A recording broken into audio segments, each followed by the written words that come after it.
Hey folks, Captain Paul here, and today I want to talk about the boating market again, and we're going to talk about why people can't sell their boats. But before we get started, a couple things I want to talk about is I hope you guys enjoyed the video I did yesterday on me taking the boat back and forth to work, because a lot of people ask, what do you do for a living? I got a comment this week that I'm entitled and that I, just live off of the fat of the land, and that's not true at all. I actually work 7 days a week when I am working.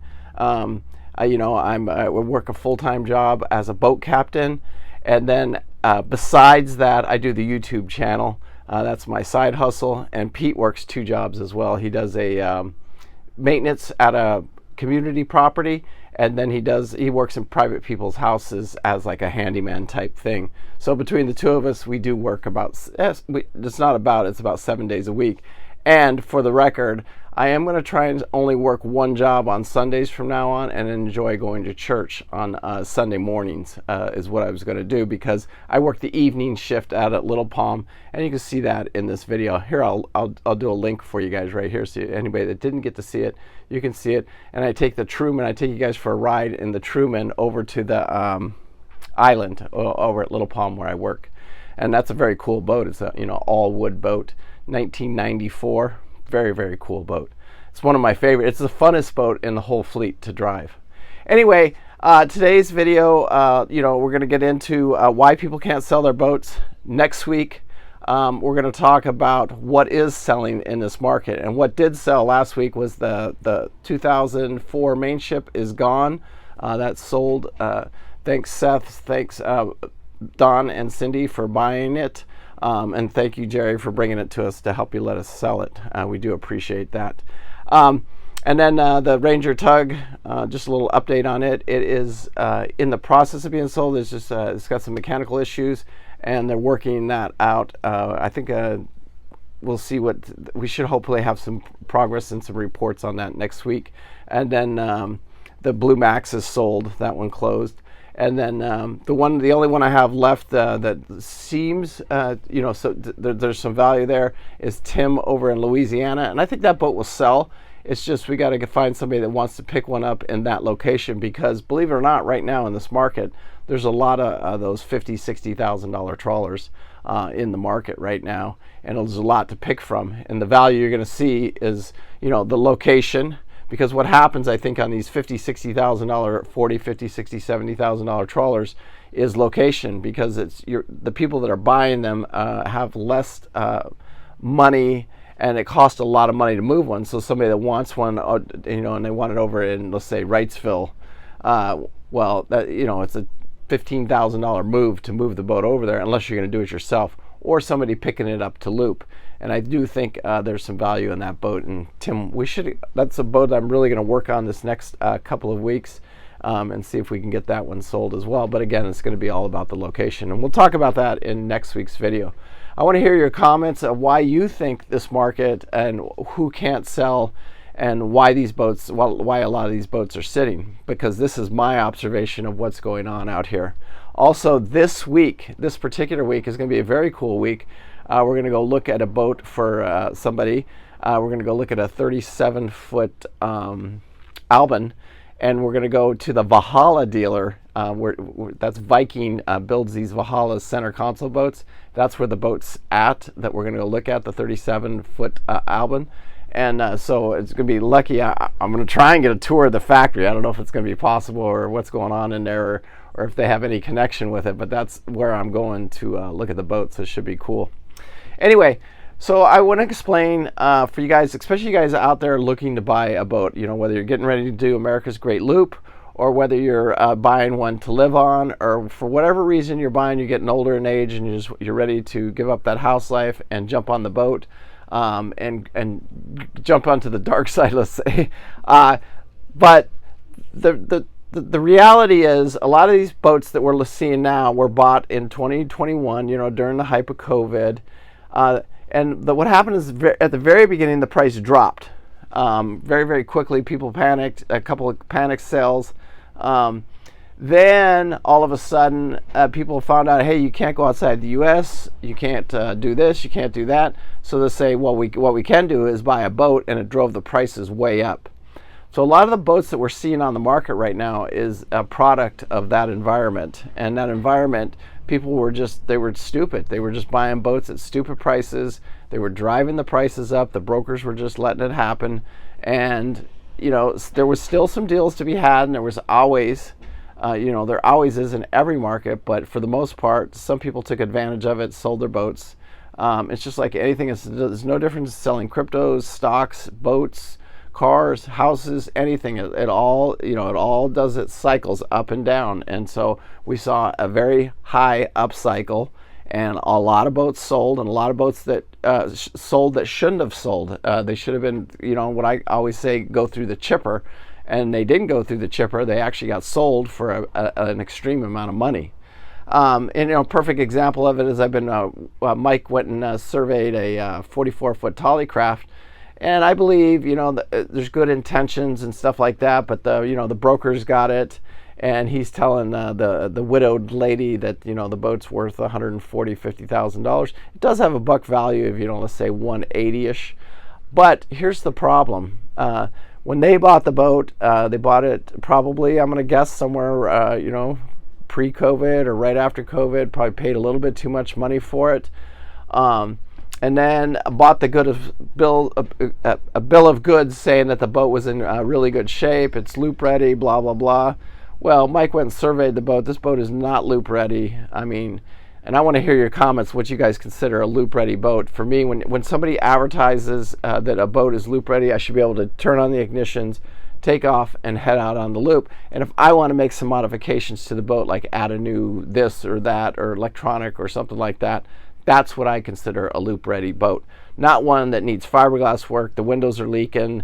It didn't even make it to the sea trial for the survey because one of the engines weren't running properly. She ended up spending some money. I think she told me $6,500 just to get the 3208 up, one of the engines up and running, good enough to make it over to the mechanics or to the boatyard for a pullout. So for me, that's not a loop-ready boat. That's not what I would describe as a loop-ready boat. And then they're asking that the broker's got it listed at $139, and then she said, well, I'll take an offer of $125. Well, here's the deal. That particular boat, in my opinion, it's about a $75,000 boat because it needs $100,000 worth of work. It needs all the fiberglass work done. It needs the windows fixed, and then you still got your engines right there. And I don't care if you're doing a lot of the work yourself. If you want to do those engines are going to be somewhere around, I would say, because it's probably going to need exhaust and everything, you're probably somewhere around the $30,000 to $40,000, maybe probably even $50,000. And I want to hear your guys' comments and what you guys think about that. Anybody that's gone through one of these, I know the exhaust on the last Grand Banks that I was involved with, just his exhaust system was $30,000. Now that was Cat doing the work. But to put a brand new exhaust system on it and go through all the coolers on two Caterpillar 3208s, you're probably looking at somewhere around $40,000 to $50,000 on two of them, $20,000 to $25,000 a motor, and I'm right on that. And just the exhaust hose, those massive exhaust hoses that run from the engine to the outside of the boat, that's a very expensive endeavor in itself. And most of these 30 to 40-year-old boats, if it hasn't been done, it needs to be done. And I've seen it several times on several different boats. So when we're talking about the boat market, unfortunately, we're into that cycle where people paid too much. So now that she's paying the slip rent on it, she's paying all the bills on it. She's still convinced the boat's worth $125,000. I reached out to her not too long ago and just said, that maybe you should think about if you're not in a financial situation where this boat is not financially tearing you up, maybe giving it or donating it to charity. And that's a good way to pick up some of these boats, because you can they donate them to charity, then you make a charitable contribution, you pick up the boat, because a lot of these charities don't want to take the expense on. Once they own these boats, they become environmental issues, and they become liabilities. Who's going to pay the slip rent? Most churches or charities don't own boat slips. So they're going to have to absorb the cost of everything that she was paying, which on a typical boat, let's just say you have to pick up you got to have insurance on the boat, then you got to have liability insurance, and then you got to have pay the slip rent, and then if you're going to keep it up in any type of maintenance shape at all, you're looking at probably $2,000 in the Florida market, about $2,000 a month just to keep the boat up. So when somebody gives that boat to charity, it's costing that charity $2,000 a month to keep that boat, just like it would be costing the current owner. So they've got to absorb that cost. They got to be a big enough charity to absorb that cost. But they usually just dump them right away. They'll just, the first guy that gives them any type of money, it would be possible, I would think, to pick that boat up for, I don't know, $25,000, $30,000 for a quick donation, and then the charity never touches the boat. It just goes from them to the new owner, and somebody makes that donation. So we asked. Obviously, she said that is a possibility, and I said, great. Then just give us, if you don't mind, just give us the charity, and then we'll talk to the charity directly. But so that's kind of where the market is right now, and we're going to continue to see the boats that are what I want to call not in the greatest shape. We're going to continue to see the prices come down on them. We're going to continue to see the prices of the better market will stabilize, and the ones that are, like I don't like it when people call me and say, hey, well, I'm gonna wait. If you want to buy like Jerry's 2004 main ship with 990 hours on it, with a perfectly maintained engines, all brand new electronics, brand new air conditioners, and you want to buy this boat for, let's say, $150,000-$60,000 because you think the market's going to drop there, it's not going to happen. A good boat in any market, just like a good stock, just like a good crypto, like Bitcoin, it's not going anywhere. Do you know? And so it won't. The prices of those are not going to come down to where you think they are. They're going to stay, because there's 10 people. I live it. There is 10 people that literally fighting for that boat, and you got to be the first one there, and you got to be knocking on the door, and you got to make it happen, and you got to be ready, is what it takes. I mean, that thing was bought in a blizzard. It's 29 degrees out there. They're trying to do the survey on it. It was just a mess. It was not a perfect ideal conditions for any of it, but those people wanted the boat, and they paid the full asking price of the boat, which was $220,000, and they paid it, which was still 10, I think that boat was probably about 15% over buck, which is about perfect for a low engine hour boat like that. Now, I've seen a couple of them that have just come to market, and they're all right at that. I saw one yesterday, actually, on Facebook. I was looking on there, 2004. And in 2004, you got to be tricky, because it could be a 3900 or 400. Well, that's 3900. They have it listed, and if he's right on his listing, and it is a 3900, and he's got it for 179 or 175, it's on Facebook Marketplace, I think his price is just a tad bit high. I don't think it's extremely high, but the engine, the boat has 4,500 hours on it. It's probably got original electronics. It's probably got original refrigerator. It's probably got original AC units. And so I personally think the boat is priced a little bit high. I think that he's not far off. I think he could probably 150 in that kind of shape. Would be closer to what that boat would sell for with those high engine hours. Because you guys got to remember that when you're looking at these boats, the resale after that 5,000 hours on the engine really dramatically drops, because these turbocharged engines, if they're not properly taken care of with all their 1,000-hour services, all that, when you start getting to that 5,000 mark, you've come to the end of life on just about every high turbocharged engine. And what I mean by that is, like, if you take a 210 Cummins and you get 300 horsepower out of that engine, it's just more stress on the cylinders, on every part of the engine, and so the engine hours that they're capable of running are less and less and less as you jack the horsepower up more and more and more.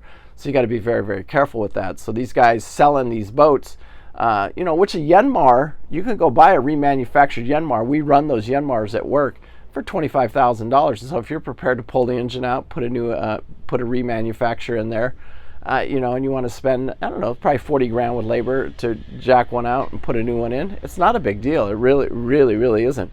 But who pays the price of, you know, and I want to hear it in the comments, who pays the price of, you know, of the 5,000 mile or for 5,000 hours that was put on the boat? Does the current owner or the guy buying the boat, or does the guy that's selling the boat? Who pays for that?